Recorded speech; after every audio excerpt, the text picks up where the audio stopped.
Hey everybody, my name is Jesse Collins, and I want to tell you all about my show, the Gentleman's Wrestling Podcast, here on the Voices of Wrestling Podcast Network. On the Gentleman's Wrestling Podcast, we do a thorough analysis on the biggest issues and trends within the pro wrestling industry. We talk a lot about pro wrestling media, we talk a lot about fan culture and wrestling's place within general pop culture, and we talk about the broader influences that are shaping the way we discuss and analyze the pro wrestling industry. We've had some of the brightest minds in the pro wrestling intelligentsia on the show, including WrestleNomics host Brandon Thurston, both Rich Craich and Joe Lanza from the Flagship Wrestling Podcast, Trevor Dame from the Through the Years podcast, and a whole lot more. This isn't a show for hot takes. It's not a show recapping the latest episode of television. This is a show focusing on the biggest topics in pro wrestling and doing a deep dive on the real stories behind the surface level analysis you might find elsewhere. The Gentleman's Wrestling Podcast is available wherever you get your podcasts, and we'd really appreciate it if you gave us a try. Thanks. Time is precious, and so are our pets. So time with our pets is extra precious. That's why we started Dutch. Dutch provides 24/7 access to licensed vets, with unlimited virtual visits and follow-ups for up to 5 pets. You can message a vet at any time and schedule a video visit the same day. Our vets can even prescribe medication for many ailments, and shipping is always free. With Dutch, you'll get more time with your pets and year-round peace of mind when it comes to their vet care. This podcast is a member of the Voices of Wrestling Podcasting Network. Visit voicesofwrestling.com to hear the rest of our great podcasts, as well as show reviews, columns, opinions, and updates across the world of wrestling.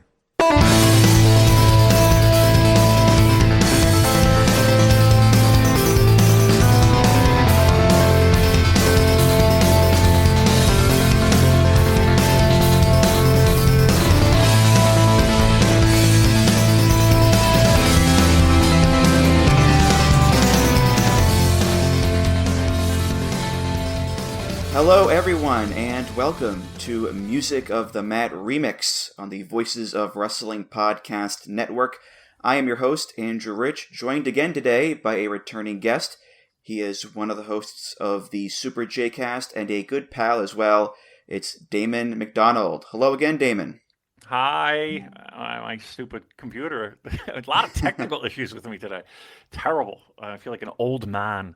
Awesome to be back. I was so thrilled to get your message and instantly said yes, no matter what the theme, the topic. I was all in. So thank you very much. Glad to be here, and I love the theme this time out too. Yeah, it's good to have you back, of course. It's been about, I think, 8 months or so since you've been on the show here, and boy, oh boy, what a whirlwind time it's been, especially in New Japan lately. The past few weeks alone have been insane. You've got Tetsuya Naito leaving the company. You've got Jeff Cobb leaving the company. Bushi out the door. It's never a dull moment, it seems, Damon. It's unbelievable how this company on the other side of the world causes us so much grief, so much trouble, so much to not grief, but just so much to talk about. And sometimes it's in the ring, a lot of times it's not. But I love it. I'll talk about it to the day I'm put in the grave. And yeah, I mean, we thought we were done with the transitions, but I guess not. And maybe more to come, Andrew. I don't know. Who knows? We'll see. Who knows? I mean, the Naito thing especially is so crazy because, he's their biggest star and probably the biggest star in Japan right now. And he's synonymous with New Japan as well, too. But so is Okada. So was Nakamura, and look what happened there. I mean, it's not necessarily sad to me because he's done everything he can do there, and his body is shot, of course, but it is still very, very surprising. But from what I've heard, it seems to be an amicable split, and they'll likely come back, sometime in the future. So, we'll see. Yeah, I mean, never say never. Everything you said is accurate. Everything you said is true. But it still is one of those things where it's like, man, you can't imagine the promotion, or rather, you can't imagine him not being in the promotion, but it is pro wrestling. And you're right. Once the Okada thing went down, I think everything's still, everything's on the table. Like anything that you think could never possibly happen, well, it just might. And in this climate of promotions wanting to make their mark, we'll call it, elsewhere, and all the moving parts that are involved in that, it's a volatile time, and who knows where the chips may land. Certainly, certainly. Well, today's episode here, of course, New Japan related, and it's called the G and IWGP stands for, which means that we are going to be playing songs by bands and artists that start with the letter G. And it's inspired, of course, by Hirooki Goto and his current IWGP World Heavyweight title reign. I figured now would be a good time to do it because given the state of New Japan, the reign might not last much longer. Who knows? But in a time when things are, pretty dour, and there's a lot of not great things going on in the world right now, Goto's title reign has been, a shining light, I think. Something that has been universally praised in how well it's going in terms of match quality, in terms of business, and really just, a feel-good story when it seems like there aren't that many feel-good stories to go around nowadays. So it's nice to see a guy like him, get this run and succeed like this, Damon. Yeah, who would have thunk it, right? Who would have thought that in 2025 we'd be here celebrating a guy who, let's be honest here, if he were wrestling in any other era, he would be a top guy. And not to say that he's not a top guy, but, just think of all the company that he's had in the promotion during its peak and his peak. It's amazing. And the company needed a stabilizing force and a stabilizing presence in the ring, especially when it came to their main events. And he's the guy. And the proof's been in the pudding. And it's crazy to say, but, we're talking Hirooki Goto as, a candidate for Wrestler of the Year. Mm-hmm. And shockingly so, but also rightfully so. So, again, all what comes around goes around, or what goes around comes around. And it's an interesting and I hate throwing around the term well-deserved run, but it's a well-deserved run. Mm-hmm. Yeah, I mean, it's proof that showing up is half the battle. Because, would Goto, as you said, would Goto have gotten this reign if Okada was still there, if Ospreay was still there, if Kenny, Ibushi, Nakamura, AJ, all those guys were still there? Probably not. Goto has been a very solid upper mid-carder for the large majority of his career and has never been able to reach that level of those guys on the card. Talent-wise, fantastic wrestler, but he's never considered, the guy before. Well, now he is, because all the other guys left. And he's still here, and he still bleeds New Japan through and through, and he's taken on the role of the stalwart veteran champion with all these young guys coming up underneath him. It's weird how sudden it all seems, but also it's amazing how much it fits him after all these years, Damon. Yeah. I mean, keep in mind, even during pandemic clap crowd era New Japan, he was a guy that held the fort and stabilized and still produced and was still, I wouldn't necessarily say thrived, but, you take his tag team title run and his never 6-man run and, all these little things add up. And now this, and, even prior, his little cup of coffee with the it was the Intercontinental, yeah. Yeah. So it's, it's like we talk about him in some ways as, wow, it's amazing that he's gotten this opportunity, but everything he's touched has worked and worked well. He's just had this reputation of a guy that you would stick into a main event and have a great match, but not being the guy that can, you would put the title on. But now that he's gotten the opportunity to do that, I think people kind of are rewinding and looking at things and oh yeah, that run was pretty great. And oh yeah, that feud was really great. And oh yeah, he really kept it together during that time. And how valuable piece he's been to the promotion for quite a long time now. Mm-hmm. Well, let's get to the music here. We have 8 picks each and a played song at the end. And like last time when you were here, Damon, you do not know my picks ahead of time. You love the surprises, as you told me. But I will say this. There's going to be some big names left off this episode. Damon, I know your list skews a little more towards the lesser-known bands than mine does. I wanted to have mostly bands that I've not played on the show before, even if I only know one song by them, actually, which means I left off two of my favorite bands, Genesis and Gorillaz. And those are some heavy hitters there. But Damon, as the guest, you'll go first. What's your first pick? I'm excited. I'm so excited. Well, all right, let's start it off. You know where my musical tastes lie, and if you don't, well, gee whiz, you're going to find out soon enough, and it doesn't take much to guess. We're going to start with what we affectionately call at the McDonald house the Canadian Duran Duran.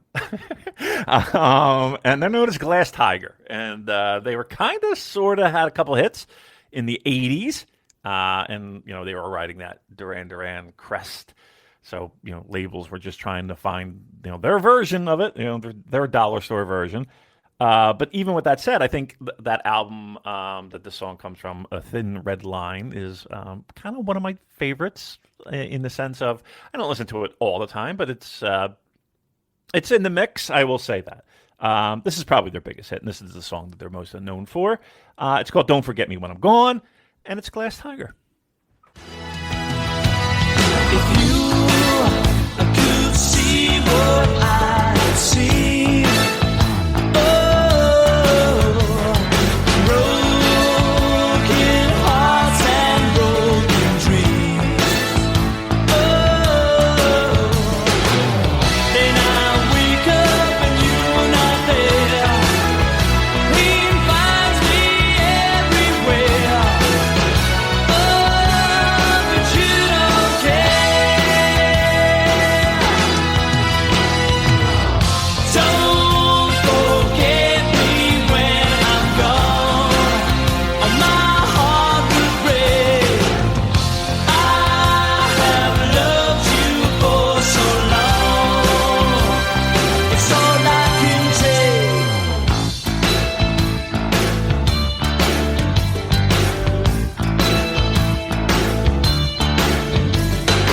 You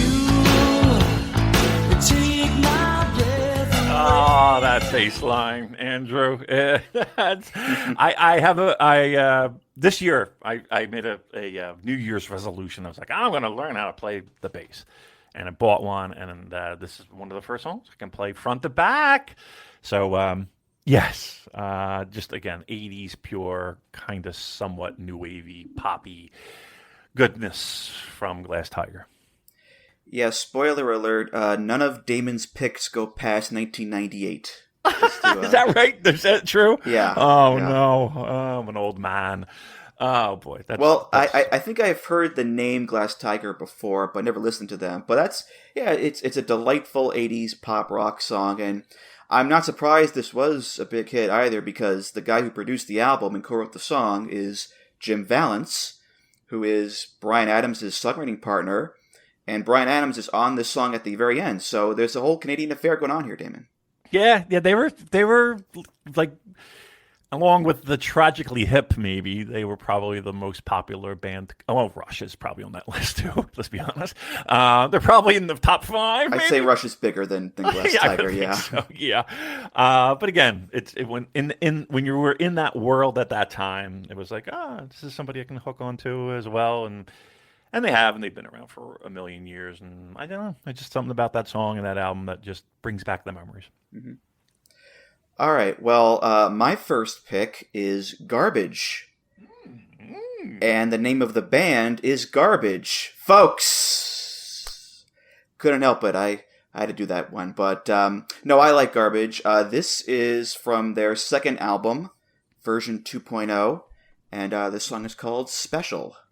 Spread the seas about you all the time.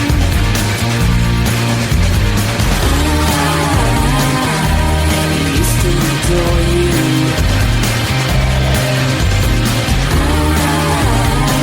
I couldn't control you.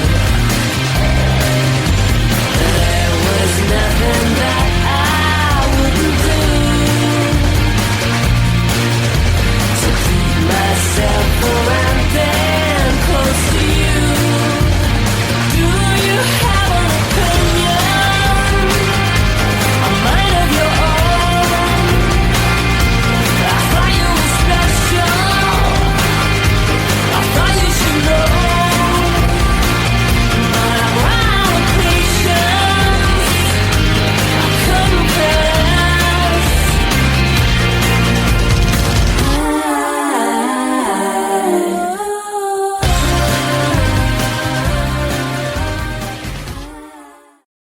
Good stuff right there. Yeah. I haven't listened to all of Garbage, but those first 2 albums are excellent.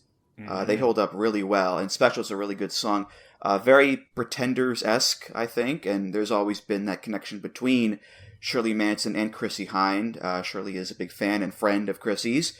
They do kind of sound alike, too, and this song has a vocal interpolation of a line from the Pretenders song Talk of the Town. And funny story here, the band's lawyers were like, take that out. You're going to get sued.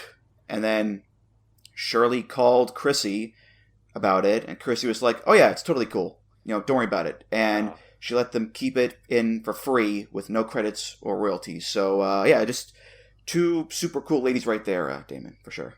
No doubt. She's the epitome of like a super strong front woman, I met her once. I think they opened for Pumpkins, I'm going to say. And I won some like weird backstagey kind of thing. And she was awesome. Who else is in that bit? Is Butch Vig? Butch Vig, yeah. Garbage? Yep. Yes. Yeah, I saw them. They're, again, she's incredible as a front person, front woman, front of stage, whatever. Just has an unbelievable stage presence. And you're right, those 2 albums. My wife loved that first album, and even the second one too. Mm-hmm. So, Andrew, good pick, good start by you. And they're still going too. They have a new album coming out next month, and they're going to tour this year as well. And they're older than people might think too. Shirley is 58. Steve Marker is 66. Butch Vig is 69. Nice. Wow. And Duke Erickson is 74. Like, these are not spring chickens at all, but they're still out there making music, and so, good for them. Yeah, and they're I mean, like I said, back that 90s, I guess grunge was just popping, but they kind of broke free from that, which I really liked about them. Yeah, good pick. I love it. What's your next one there, Damon?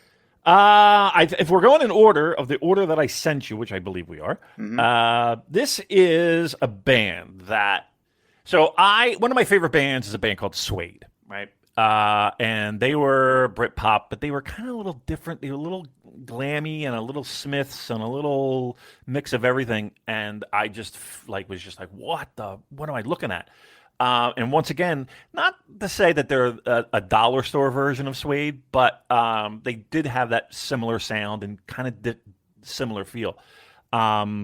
This is a band that I couldn't find their single or their album here in the States for the longest time. And when I went to London, I got it. At the hotel I was at, I actually downloaded it from Amazon Music in the UK because I couldn't get it here. But then I wound up, it's here, it's live. It's a band called Geneva. Wow, look at that one, bringing that one out. And the name of the song is Into the Blue.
God, I love that. Here's what it is, Andrew, in a nutshell. It is the juxtaposition, is that the word I'm looking for, between that like kind of almost angelic voice and the batshit crazy guitar. Like you give me that and it's like dopamine. It's like what drugs should feel like. It does something chemically. That tension that's there. I absolutely adore that song. And again, the band, the aesthetics, the whole 9 yards. But just when it kicks into that chorus, I'm doing my rock slap my arm thing. The goosebumps. Yes, I got my mana.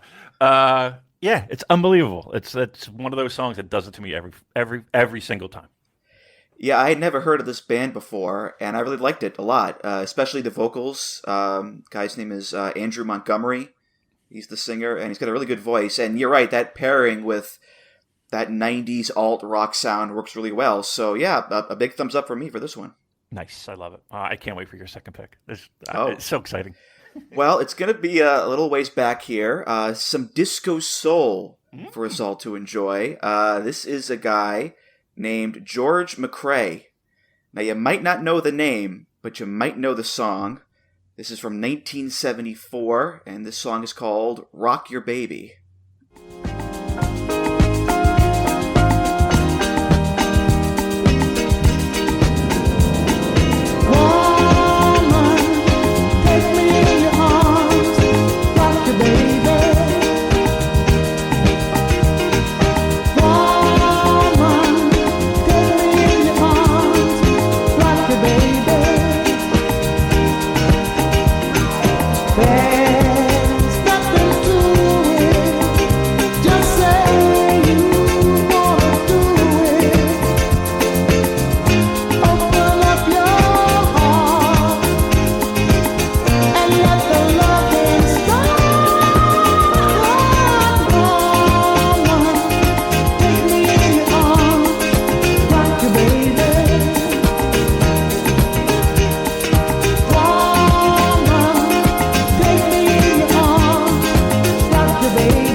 Smooth as butter. What a song. What a song. I remember some years ago, I was in my car listening to Sirius XM back when I still had it.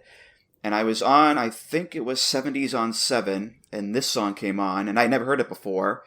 But as soon as I got home, I had to listen to it again, because that chorus just melted me.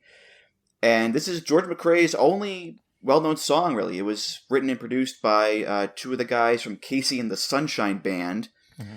And he just happened to be in the studio that day, and they had him sing it, and it became a #1 hit. So there you go, Damon.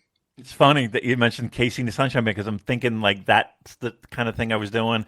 And who was it? Is it Captain Tennille who did Rock the Boat? Who did Rock the Boat? I forget. But anyway, that I was kind of getting that feeling. Also, the Hughes Corporation. The Hughes Corp. Wow, God. And that's what, like, the 70s and 80s, like, there's all these, people love to call it one-hit wonders, but it's like legitimately, that they show up, they have this unbelievable song, and then they fall off the face of the earth. like you just never hear from them again. That is an amazing song. Yes, I will definitely be adding that to a Spotify playlist for sure. Yeah, apparently it was an inspiration for John Lennon and his song, Whatever Gets You Through the Night. Oh. Because Lennon loved this song, and he said he'd give his eye teeth to have written it. And if you make John Lennon jealous of your music, that's saying something, Damon, for sure. God, so, yeah. And that's a great song, too. Whatever Gets You Through the Night. It's one of my favorite. Yeah. Oh, great job. All right.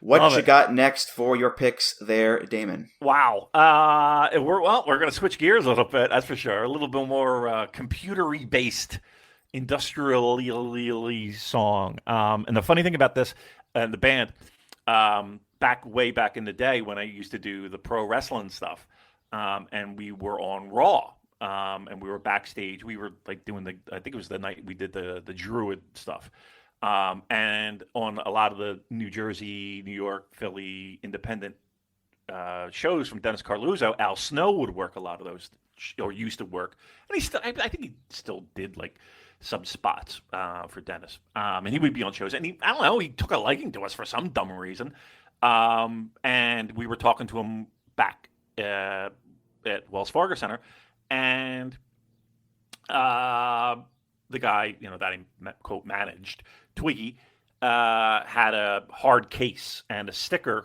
of this band, and Al Snow goes, "God lives underwater." in his Al Snow voice. And we're like, yeah, it's a band. And he just looks at us with disgust and turns and walks away. So this is said band, God Lives Underwater, and the song is called Rearrange.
I love songs and especially bands. And again, one of my favorite bands is a band called the Jesus and Mary Chain, and they're mostly known for the noisiness that they produce. I just like bands that incorporate maybe non-traditional sounds and noisiness and make it musical.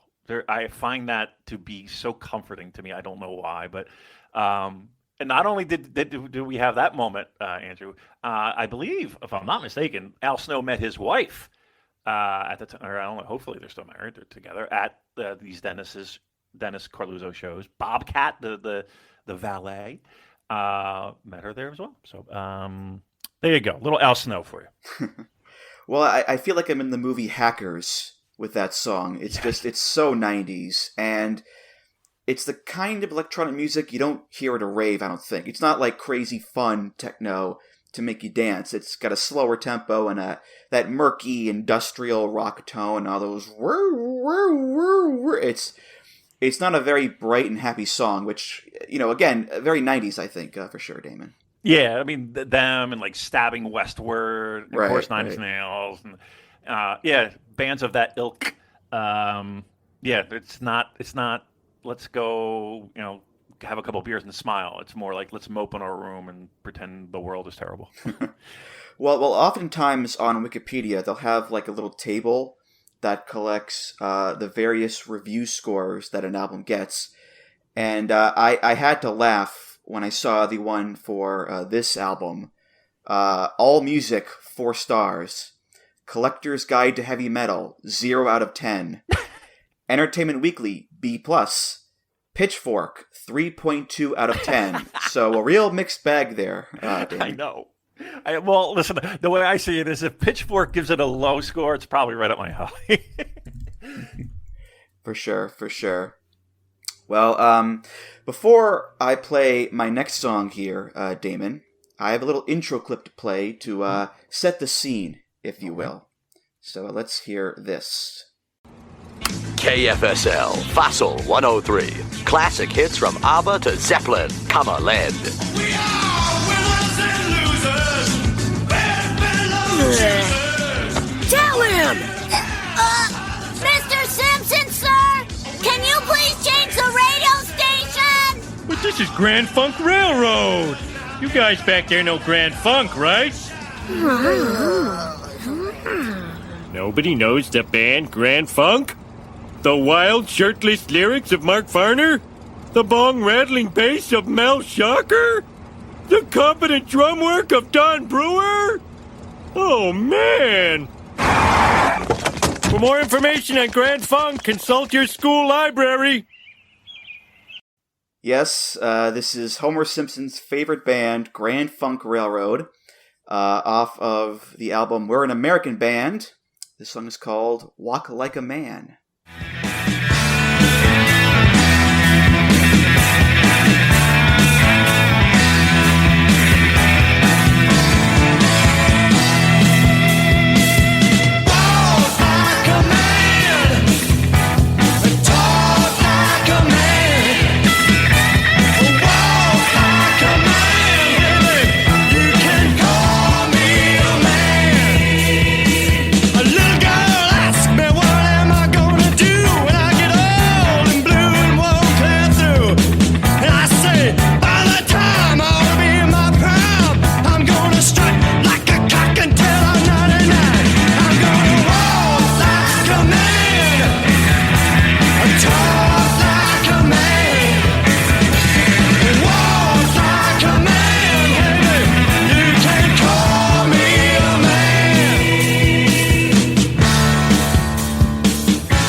wild shirtless lyrics of Mark Farner, the bong rattling bass of Mel Shocker, the competent drum work of Don Brewer. It's all there, baby. It's all there. Yeah, that's probably my favorite Grand Funk song. I love the power and the energy behind it. And the way that Mark Farner says, strut like a cock until I'm 99. I'm like, hell yeah, let's go. And, I'm not the biggest Grand Funk guy around like Homer Simpson is, but, this song, Some Kind of Wonderful, We're an American Band, I'm Your Captain, The Locomotion. I appreciate the Grand Funk hits there, Damon. Yeah. I love, a lot of the albums of that time where everything is front-facing. Right, you said it. It's just this powerful mix, and there's no subtleties. It's just like we're gonna shove this in your mouth. I love it. Yeah, I think they're most known for "We're an American Band." I had a buddy who loved Grand Funk. He was older than me. They're a little bit before my time, but. He was like, dude, these guys, them and MC5 are the first punk bands, man. I'm like, all right, dude, whatever. Can we drink some more? Yeah, but yes, it's that type of just pure, unadulterated, straight ahead rock. There's a place for that in my heart. Absolutely. Mm-hmm. And they've come and gone over the years. I know Mel and Don are still in the band, and Mark does his own thing, but. They had their heyday for sure. They were selling out, arenas everywhere for a time. And as far as the Simpsons go, I saw this interview with Mark Farner from a few years ago where he talked about how they were playing this amphitheater. And I guess they played the clip from the show on the screen or whatever, and the audience loved it. And that's how he found out that they were on the show like that. And Mark said he had admiration for that. And then he said that he doesn't watch TV. He doesn't watch any mainstream news because they were telling us to get the COVID jab. And I was like, all right, that's enough of Mark Farner. No more of that, thank you. So, yeah, Grand Funk, I like the music, not so much the opinions. We'll go with that, Damon. Listen, we could go through, I have a laundry list of that where it makes it a little difficult to like the stuff. I try not to let that get in the way, but yeah, sometimes it's just like, all right, enough's enough. Compartmentalization is key, I think, to enjoying things for sure. Enjoying life in a lot of cases. Yes. No but doubt. What's your next pick there, Damon? All righty then. We're going probably back to London 90s. And it's weird how this all worked out, where it's like, maybe not the original, but, again, as we like to say around here in the Voices of Wrestling Podcasting Network, a dollar store version. And this might be like a dollar store version of James or the Smiths. It is a band called Gene. And Gene did this song that it starts out kind of slow, and then it turns into this sing-along. That just, it's like one of those songs that I just fell in love with at the time, and it's always been around and always played, and the album is great. And I think they're actually getting back together for a couple of reunion dates in London, I want to say. I could be wrong, but it is Gene, and the name of the song is probably their biggest hit. It is Haunted by You.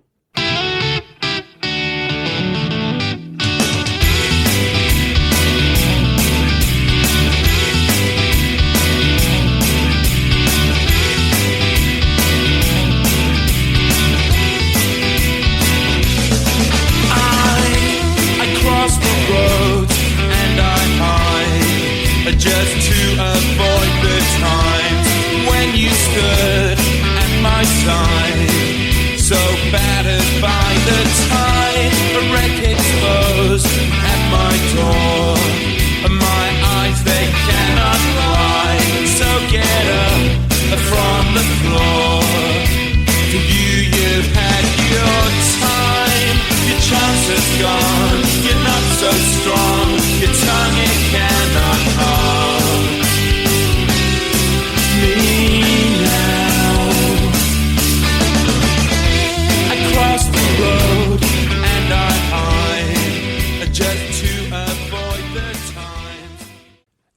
good. It just always brings back so many memories, like songs do. And again, the chorus, it just turns into this just gigantic sing along, and kind of just. And it's not that it's out of place, but I'm sure you can hear the influences. Your jangly guitars, your introspective and whimsical lyrics. It's all front facing, but yeah, love that song. Yeah, it did not take me long to listen to this and think, oh, this is the Smiths Jr. And I'm not even the biggest Smiths fan in the world, and I could tell pretty quickly what their influences were, for sure. And yeah, it's a perfectly fine for that style. It's not my favorite style, but I enjoyed it enough there, Damon. So yeah. All right, now listen, they're not all going to be gems, but. Yeah, I mean, they're like I said, they're like one of those bands that were there, and that was probably their biggest hit. And if you like, that kind of Smith-y, kind of jangly guitarish stuff, this will be right up your alley. Mm-hmm. Honestly, if you were going to pick a band with the name Gene in it, I might have gone with Gene Loves Jezebel. Love them. They're close. I only know one song by them, Desire. But that's a pretty good song there, Damon. You got to admit. So yes, I saw they're a big staple on a lot of my play. "Motion of Love" is my favorite Gene Loves Jezebel song. So if you want to check that out, that's what are the brothers' name? I think I like bands with brothers, right? But if they're brothers with the same last name, I'm probably going to love them. But yes, Gene Loves Jezebel is great. All right. Well, my next pick here, I left off Gorillaz and Genesis, like I said, but I had to put one of my favorite G bands in here. One of my favorite bands, period, I think. They have a new album coming out literally tomorrow of this recording. But this is from their most recent album here, Impera. This is the band Ghost, and the song is called Spillways. You keep a casket buried deep within. You try to mask it, but fall back in sin. You want to shake it off, but you're stuck inside. When stripped of racks of skin and spine, you medicate corpus terminally dispelled. And it's such a ride. All your faith, all your rage, all your pain, it ain't over now. And I ain't talking about forgiveness. All your faith, all your rage, all your pain, it ain't over now. It's the cruel beast that you feed. It's your burning, yearning need to bleed through the spillways. Through the spillways of your soul. Through the spillways.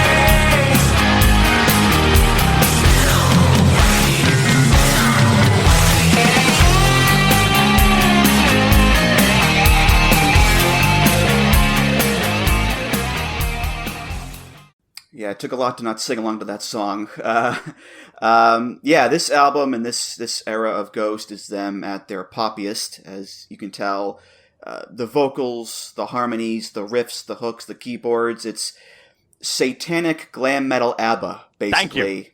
And Yes. it's fantastic. Yes. And I've expressed my love for the band before on the show, and the problem with loving a band is it's really hard to pick just one song to play on the episode. I was going back and forth here, and I finally settled on Spillways, but I'd play the whole album if I could. But have you ever listened to Ghost there, Damon? No, I haven't, and I've had more than one person say, you might like these guys, and it's weird because I have to be right. Like they're on a list of things that I should watch or listen to or whatever, and I don't know, it's just got to be the right time for me to do it. Listening to this, I was like, oh my god, this is an '80s hair metal song, isn't it? like if you told me that was heavy rotation MTV Headbangers Ball, yep. yeah, I would be like, yeah, of course it is, yes. I mean, is that their vibe? Like trying a little revival of kind of that metalish poppiness? Yeah, I mean, especially lately. But they've always had that ABBA influence in them. Because the main guy Tobias is from Sweden, so it's a given right there. But yeah, they've definitely settled into more of a pop metal sphere, but they still can shred. They can still do heavy riffs, of course, as well. So they're the best of both worlds, I suppose. There, Damon. But a lot of those bands are, you know what I mean? Like, I think a lot of those bands get a bad rap in the sense that, the hairspray and eyeliner and, okay, great, and glitter. But, like, seriously, if you listen to, like, Rat, right? Like, the guitar, was this Warren D. Cromartie or whatever his name is? Like, that guy is unbelievable. And there's, you can go down the whole laundry list of all White those. Lion, Yes. all the bands, yeah. Yeah, they all have that unbelievable musicianship that kind of gets clouded by Aquanet, and that's a shame because they're pop songs and they're hooky as hell. But okay, it's called a good song. I'm sorry, that's what it's called. I'll definitely check them. Yeah, well, I'm very excited for the new album. It's called Skeleta, and the name of the tour is the Skeletor. Hardy har har, and I'm going to be seeing them at the Garden, the TD Garden, in July. No cell phones allowed. It's going to be one of those shows, and you have to put your phone in one of those, special locked pouches or whatever, which I think will be really cool because you can just enjoy the music and not have everyone's phone in the way, too. Oh, yes. So, yeah. Oh my God, that's the worst. But here's the thing. Every time I complain about them, I'm happy that they do it because then I can go and watch it on YouTube, like literally in and out. You know what I mean? True. Yeah. I do bitch and moan about it, but then afterward, it's like, oh, let me see if anybody's uploaded this fucking content.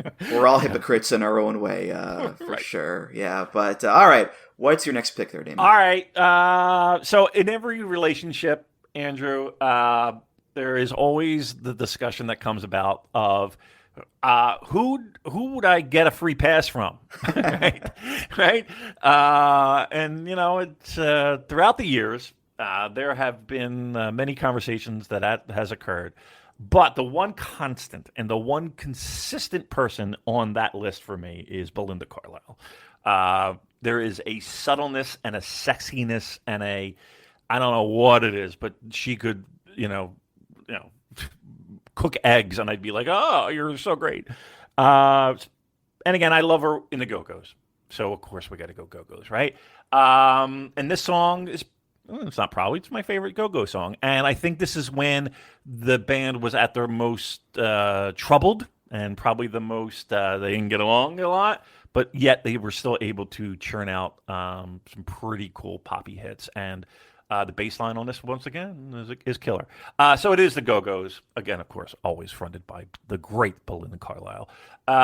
This is Head Over Heels. Time is precious, and so are our pets. So time with our pets is extra precious. That's why we started Dutch. Dutch provides 24/7 access to licensed vets, with unlimited virtual visits and follow-ups for up to 5 pets. You can message a vet at any time and schedule a video visit the same day. Our vets can even prescribe medication for many ailments, and shipping is always free. With Dutch, you'll get more time with your pets and year-round peace of mind when it comes to their vet care.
Andrew, this is why you're a genius, because you played the best part of the song.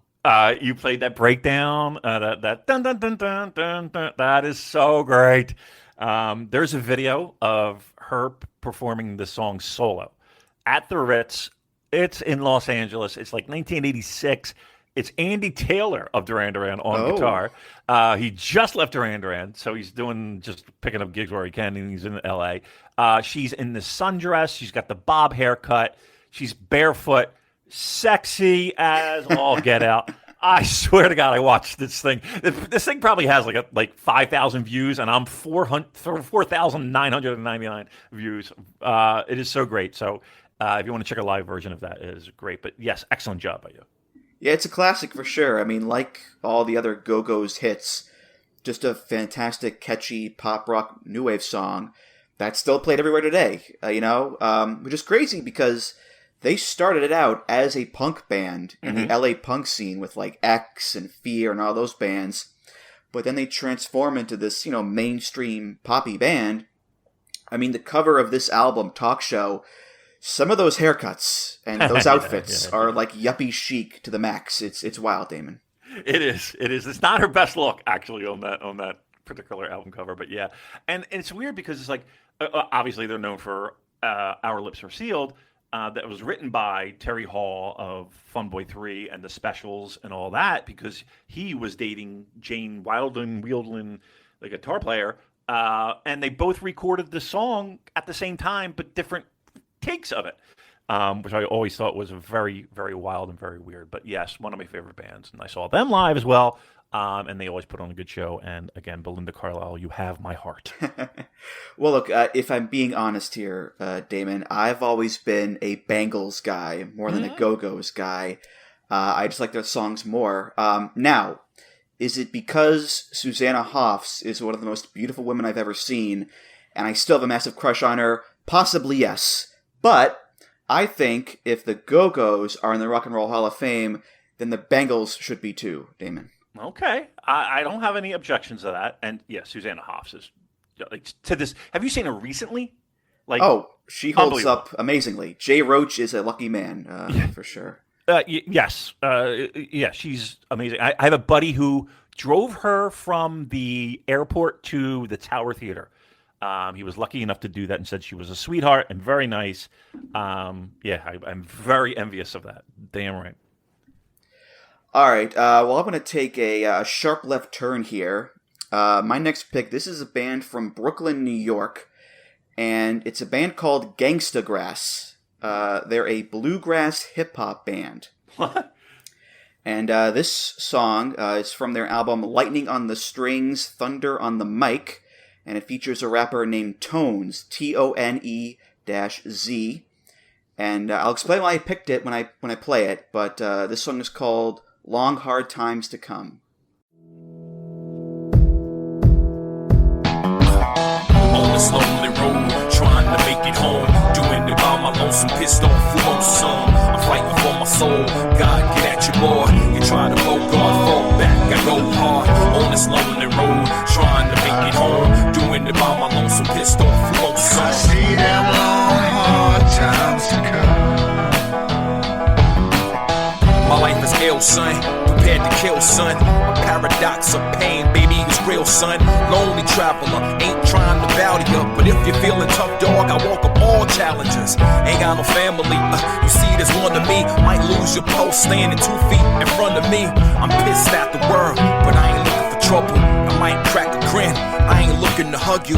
Think about it, nobody wants to die. There's rule to this game, son, I'm justified. I'm ready to go, partner, hey, I'm on the run. The devil's hugging on my boots, that's why I own the gun. This journey's too long, I'm looking for some answers. So much time stressing, I forget the questions. I fear no man, you don't want no problems, B. Eyes in the back of my head, you better not follow me. On this lonely road, trying to make it home, doing it by my lonesome, pissed off, who won't some? Alright, the reason I picked that is because that was the theme song to the show Justified on FX with Timothy Oliphant and Walton Goggins, which is one of my favorite TV shows of all time. No. Now, we know that I'm not a massive hip-hop guy or a massive bluegrass guy, so combining the two would not be my first idea, but it works for me. I think the banjo and fiddle work in the background, vocals mixed in with the rapping. It's an odd clash of styles, but it works for me, and it works for the show too, to represent, the hard edge and the criminal gangster part of the show over the background of Harlan County, Kentucky. And it says the word justified in the song too, so that works there. So, just a great TV theme that kind of hits me there, Damon. I mean, I'm glad to know that the Fun-Loving Criminals are still around.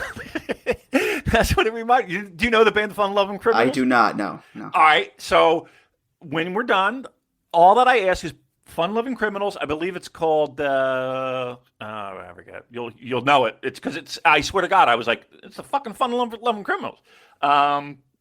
Listen up, punk. It's the Fun-Loving Criminals. Yes, that's what I'm telling you. You'll be like, yep, okay, that's what that is. That's exactly what I thought. I think anybody my age is like, Fun-Loving Criminals right there. So leave a comment if you agree. But yeah, it's good. It's a head bobby song. It's like you can't help it. Like just kind of go with it, flow with it. It's impossible. It's good. I like it. Yeah. Also, some fun names of the band members: Wrench with no W. Dolio the Sleuth, Our Son, the Voice of Reason, Danjo Whitener, and B.E. Farrell, which sound like Justified characters. So that lines up there nicely too, I guess. But right. Yeah. I love the idea of finding ways to make things that shouldn't fit. And I think the song's that. You know what I mean? Like no one would expect the two musical genres to meld so nicely, but it was a smooth ride. It wasn't bumpy at all. Good job. All right, Damon, what is next? Oh, this is so off the fucking grid now. So, all right. Okay, so picture this, if you will. A young Damon who summer of 88, maybe, I had this weird thing going on in my life where I didn't want to leave the house. So that entire summer, I kid you not, I'm not making this up, I didn't leave the house the entire time. And it got so bad that I was I had asked to get out of my house because I was in the house so much. That being said, I would be up at night and sleep in the day. And one of the things that I enjoyed doing was I had this little boomboxy radio thing that I could get college radio stations in from Philly and Drexel University. And there was this young lady who had a show. And it wasn't all the time. It was kind of random when it happened, but it was always overnight. It was always 1 o'clock, 2 o'clock, 3 o'clock in the morning. And she would play all the tunes that I love. Cure, Smith, Bauhaus, Love and Rockets, whatever. And she played this one song, and I would cassette record it. Some of the shows, just so I had it, because these are songs that I kind of knew the bands but didn't know the songs and all that stuff.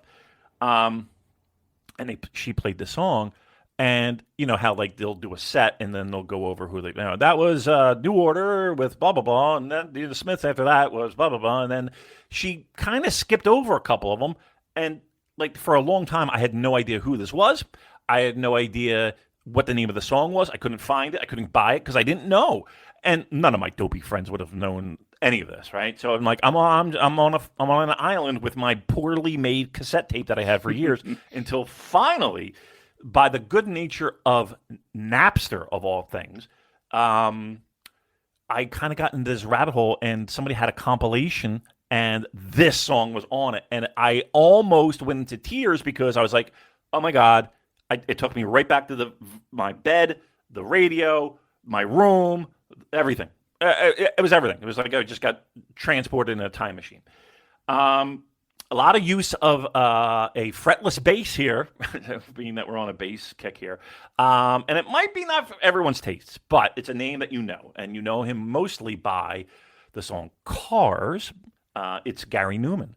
And this is the song called We Take Mystery to Bed. What you're now feeling to calm you down. I called your number as you told the one. Something is wrong.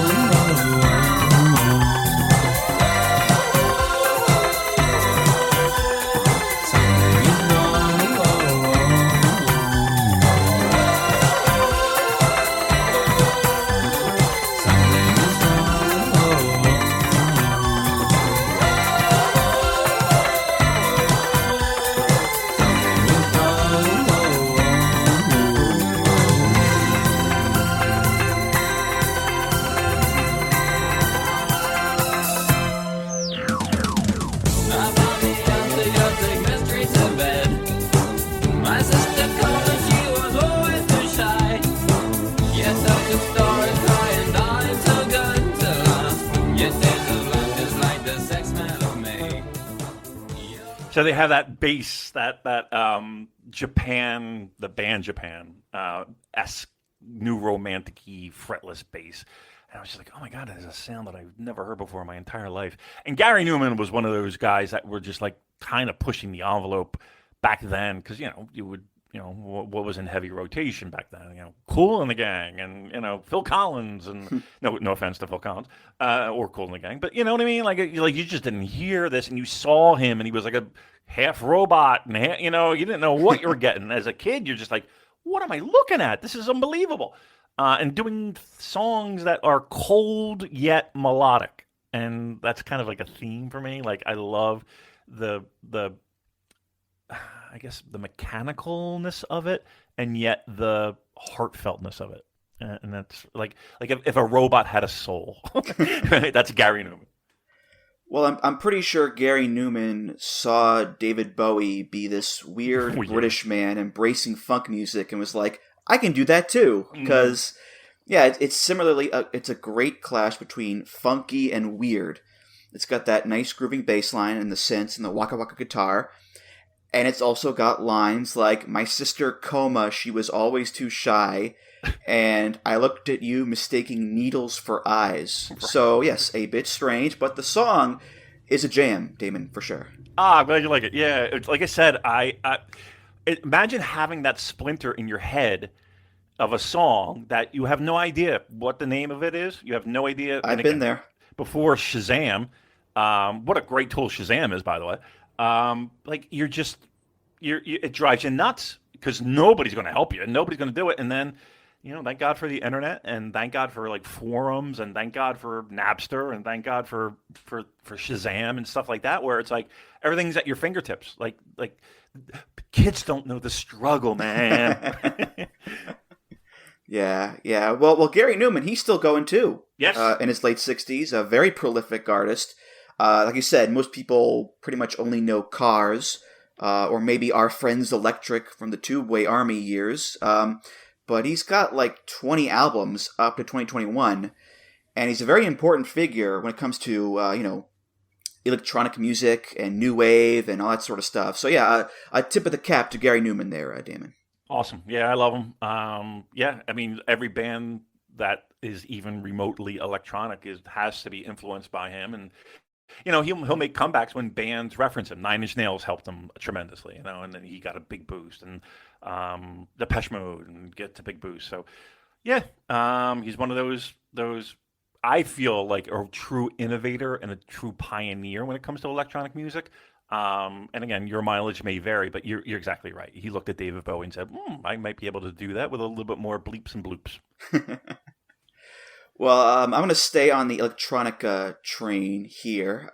This is a lady from Vancouver, and she goes by the name of Grimes.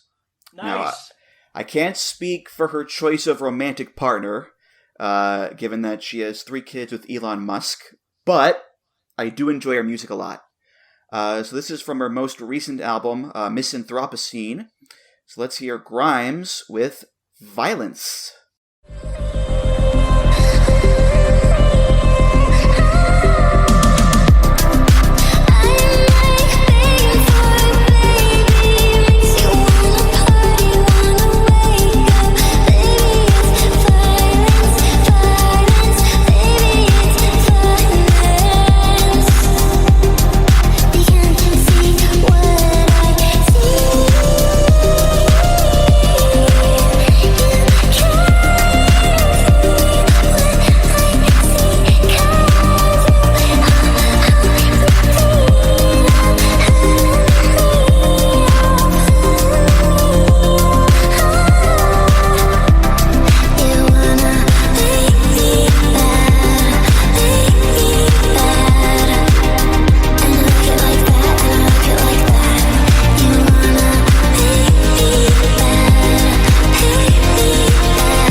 So Grimes is a bit strange, bit of an odd duck, and her music can get a little out there, of course, but She also knows how to make some very catchy synth pop, electronica, dance poppy music too, and this is an example of that. I love the beat of it. It's the perfect strutting beat, and I do strut to this song, by the way.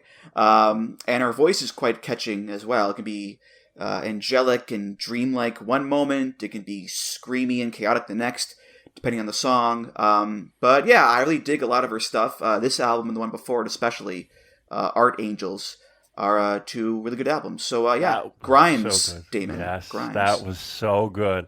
And it's weird because it's like that's one of those bands that I've it's like on my list, and like I would dip my toes in a little bit, and I would be like, oh, this is great, and it would just kind of fall off my radar. Maybe I don't know, it just wasn't the right time. And I think again, if we're talking like Nine Inch Nails was, I believe, the band that introduced me to her.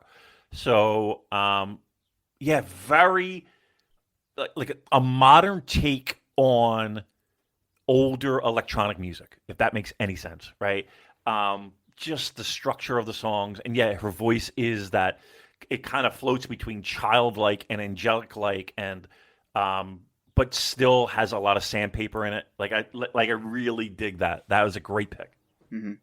And it's been a while since we've gotten a new album from her. I think 5 years or whatever. But I guess, look, when you're busy trying to raise 3 small kids and not have them turn out to be a giant douchebag like their dad, it can be hard to make music, I guess, Damon. So I'll forgive her for that. So yeah, That's a full-time job. Yeah. It's hard to do.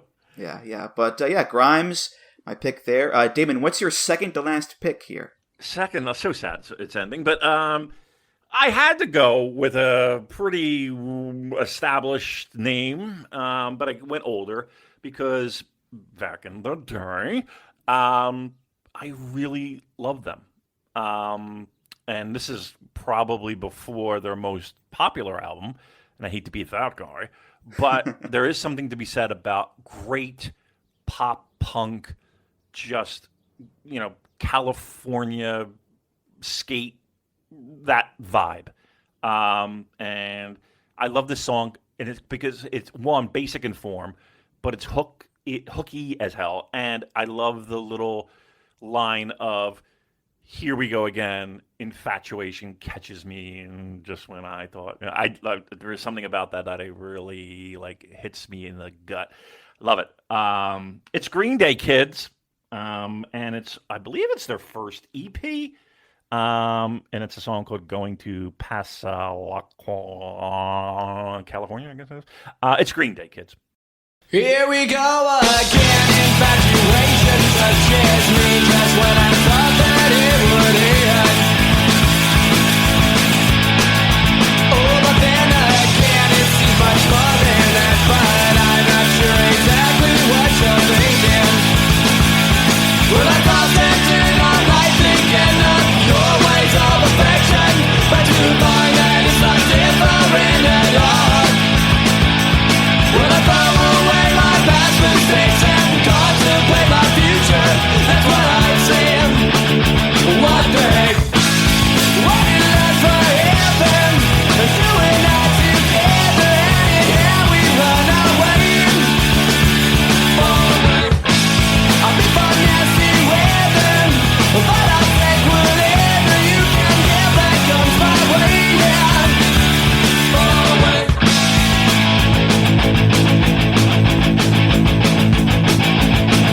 Here we go again, infatuation touches me just when I thought that it would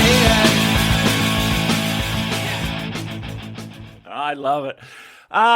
It's just proof of concept that all you need are 4 chords. All you need are 4 chords, and you can make magic. So yeah, I love that song. Sorry, but yeah, it reminds me of back then, the skate days, and bands like Descendants and Operation Ivy and 7 Seconds and all of that. They wear their influences on their sleeve, Green Day, that is. And yes, they've become this gigantic, massive stadium band, but they were there for the grimy, clubby, sweaty, punky shows. So I got to tip my hat.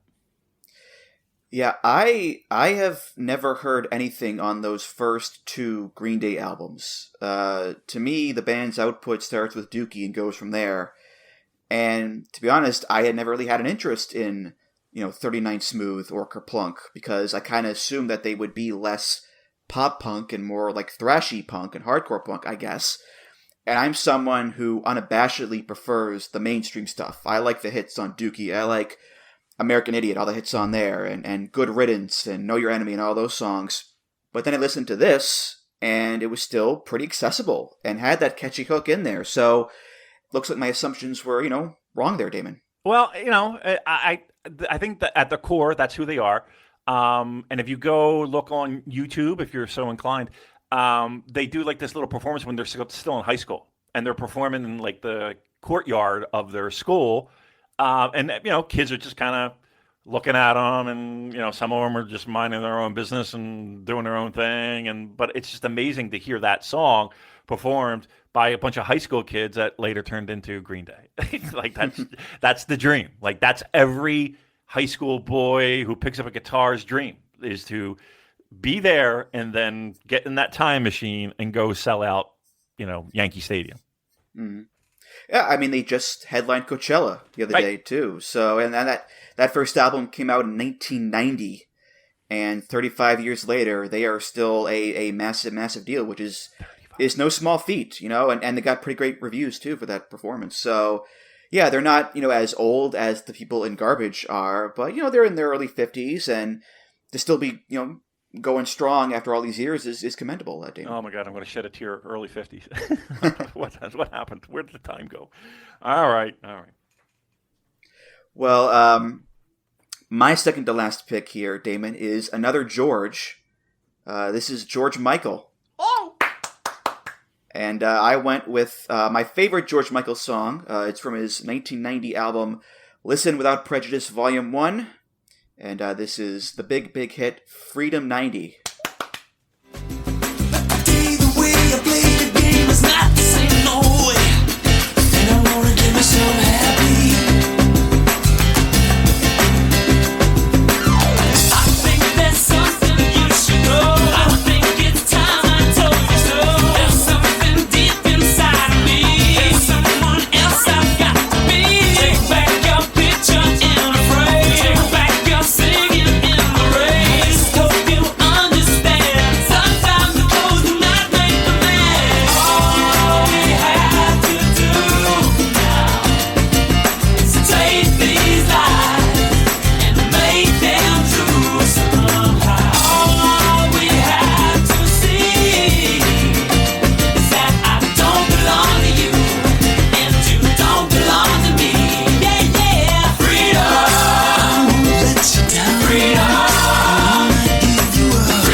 Yeah, look, maybe a hot take here. I don't know. That George Michael fella, pretty good singer. Pretty good singer. And yeah, that's my favorite song of his. I love the piano melody and the samba rhythm and the jingle jangle and the way that it builds and builds for like 2 whole minutes into this triumphant chorus. And you know me, Damon. You put a choir in there in the background, you got me. And when they're going, freedom, they got me, baby. So what a song, what a song. I feel like such a boob because it's one of my wife's favorite recording artists. And in this house, we play a lot of George Michael, and that is her favorite song. And it is a great song. And I always thought of him, and when he was at Wham, and as a threat. And I thought of him as a threat because he was a threat to Duran Duran, right? and you had to pick sides. And but as Faith, what an album! And then this was kind of at every turn he was like, screw that last stuff. This is the shit. And then rip up the script, and now we're going to go here. And he was creative and just a voice and a talent, and you just. like a lot of times when you have artists like that pass away incredibly too early, and it's like, what could have been? But then you think like, oh my God, could he even top what he did? Could anybody top what he did? What a run. Great pick. Great job, Andrew.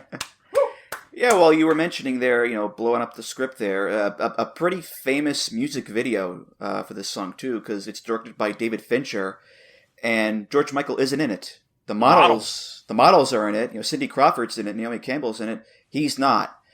And that was a deliberate choice on his part because he had gotten even more famous from Faith than he was already in Wham! And the video was his reaction to all that. And the album was, too. The album was a rebelling from the Faith era into this moodier and more somber sound, which is, a very bold move for a megastar to do. I'm sure most people would just do Faith Part 2 or whatever, but he was definitely, his own man in that regard, Damon.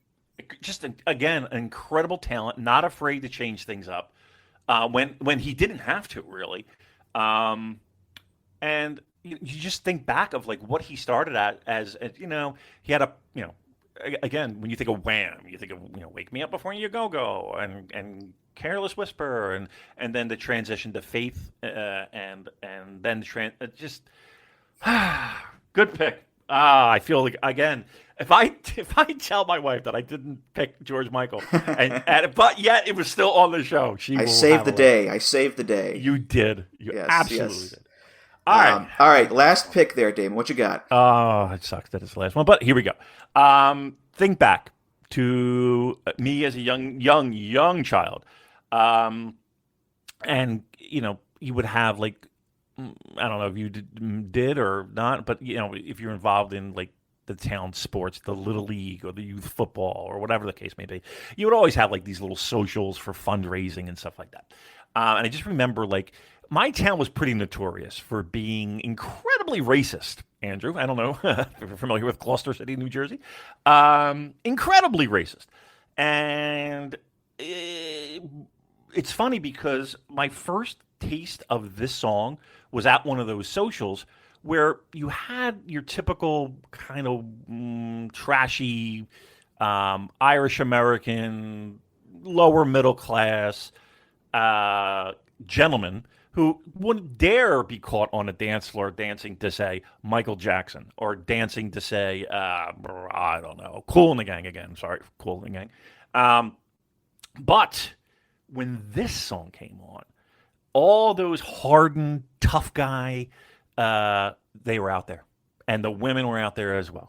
It was packed. And that was the first time I'm like, wow, this is Ebony and Ivory. Right, I was like, wow.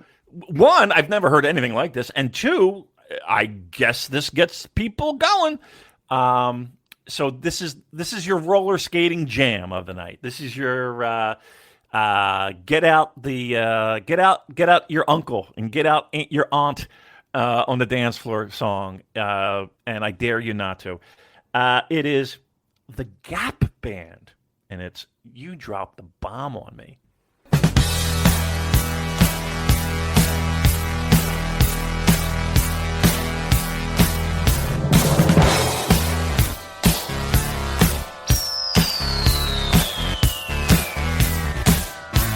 You were the girl that changed my world. You were the girl for me. You lit the fuse, I stand accused.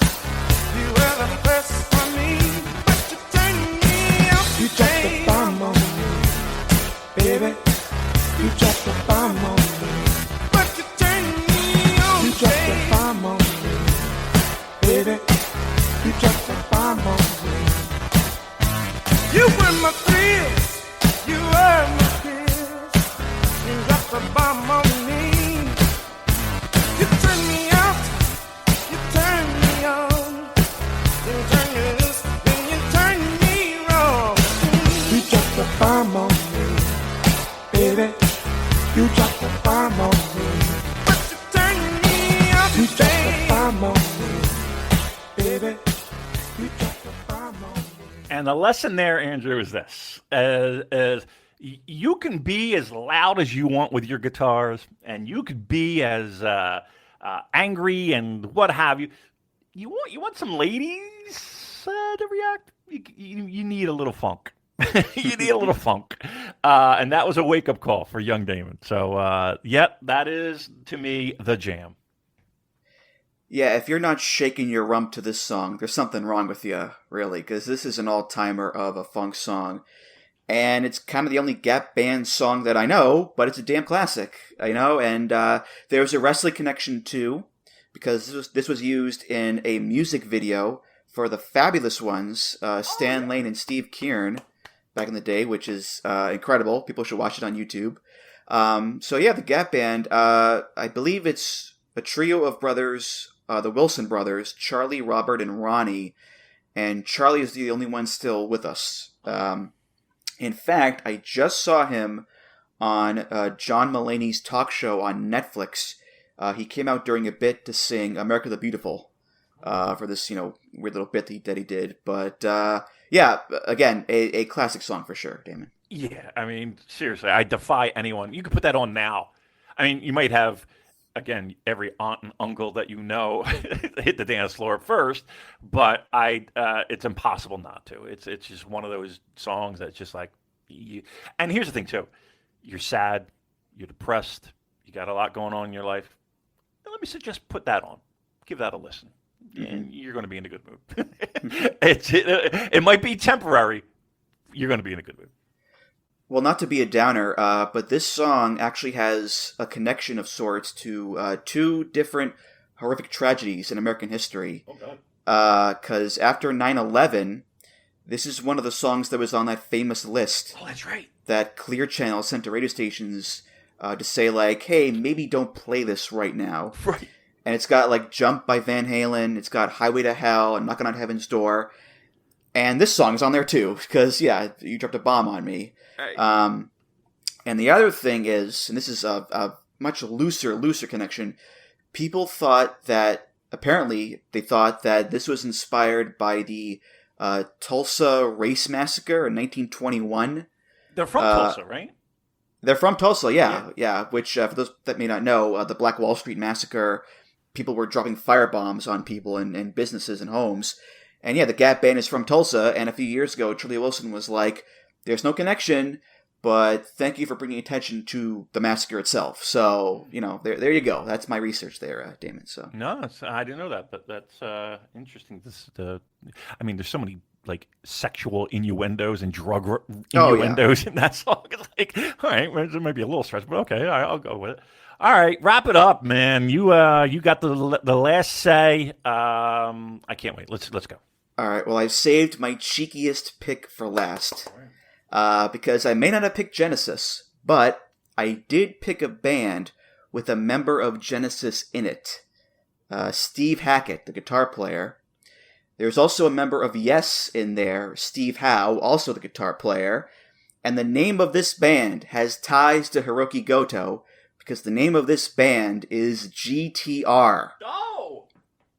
And they only had one album called GTR, but they did have a few hits, and this is one of them. This is called When the Heart Rules the Mind.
So first of all, I love the name GTR, guitar, great pun there. Second, I am fully aware of how cheesy this band is, but I can't help it, man. I dig this song. You get me an anthemic rock chorus like that, where I can close my eyes and just sing along, and I'm a happy guy.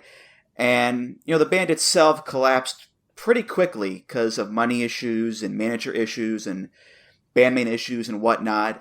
But this was a hit. The album was a hit. So, much like Hirooki Goto, for one shining moment, it stood tall, Damon. Is that, because I swear to God, I've heard that song before. Or what's the time frame on that? Is that like mid-'80s? 86. There you go. I knew I heard that song before. Wow. I hadn't heard that in a million years. I'll tell you what, you're going to think I'm insane, but go and listen to Glass Tiger's A Thin Red Line, and you might hear a lot of similarities between that and it might just be like the way it's produced or whatever, but like again, the title track, Thin Red Line, I heard it. So maybe there was an influence there. That's funny. That's great. I can't believe I heard that song. That's a great pick. Great job by you. Oh. Mm-hmm. I will say, not everyone shares my appreciation for this song, because when the album came out, this music writer named J.D. Considine wrote a review for it, and it was one word, 3 letters, S-H-T. Which I have to give it to him. That is an incredible review and a fantastic bit of wordplay on his part. So, yeah, good for him. Oh, they worked so hard on that album, and they made me read that. They're just like, oh, what are we doing? Well, can't win. Yeah, but anyway, those were our picks. That was the episode. Like I said, a lot of big names left off there. George Harrison, The Grateful Dead, Guns N' Roses, Gloria Estefan, Glenn Campbell, the Goo Goo Dolls, Gladys Knight and the Pips, and many, many, many, many more. But still, a super fun time as always, Damon. You brought the good times for sure, and this was just so much fun, man. I don't do a lot of these. You know that I turn down more than I do. And I'm just not, I'm old. I don't have the energy. I love doing this show. And I will always do this show. Whenever you send up the Damon signal, I'm there. Because I love it. I think it's the most creative show on this podcast network. And I think you do a great job. And like I said, you ring the bell and I'll be there. Sure thing. Well, any plugs you want to give? Go right ahead. Well, Super J-Cast, if you like the New Japan Pro Wrestling, that's us. Listen, I like to pat ourselves on the back every once in a while. We're the number one New Japan Pro Wrestling podcast. There's an award for that. So follow Joel, who he takes care of all the social media stuff. I think it's the Super J-Cast on X and Bluesky and wherever you consume your media. We do it every week, and we have a Patreon, and we get all kinds of scoops and stuff that's going on. We have a lot of people that give us lots of information. If you like the New Japan, check us out if you haven't already. All right, of course, Voices of Wrestling Podcast Network. All the great shows on there. Voicesofwrestling.com for all of the previews, reviews, articles. I have a new article up actually right now about attending AEW shows, including the one in Boston from last week. So check that one out there. Blue Sky at Music of the Mat and at Just Andrew on Blue Sky there. If you want to leave a comment about this episode, share your G picks, voicesofwrestling.com/Discord. That's also where I post the Spotify playlist for each episode. And of course, make sure you subscribe to the show on Apple, Spotify, your player of choice, and leave a nice rating and review. All right. For the playout song, we're going to stay in your 80s wheelhouse here, Damon. All right. This is another short-lived band that came about after the breakup of The Beat, or the English Beat, as they were called in the U.S. Dave Wakeling and Ranking Roger, they teamed up with Mick Jones from The Clash, and Mickey Billingham and Stoker from Dexy's Midnight Runners, and Horace Panter from The Specials, and they formed a band called General Public. Yes. Which scored a couple of hits, including this one from their debut album All the Rage. This is Tenderness. Thanks again, Damon. Thank you.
Music of the Mat is intended for entertainment and information purposes only. The songs used throughout this show are property of their respective copyright holders.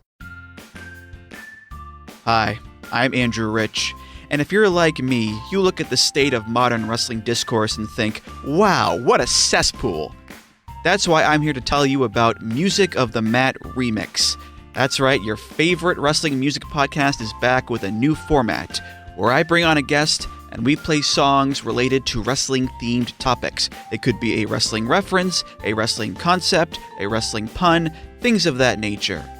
Now you might be saying, Andrew, that is a very, very tenuous connection to pro wrestling on a wrestling podcast network. Is this just an excuse to hang out with your friends and talk about music and ignore the rest of the wrestling landscape?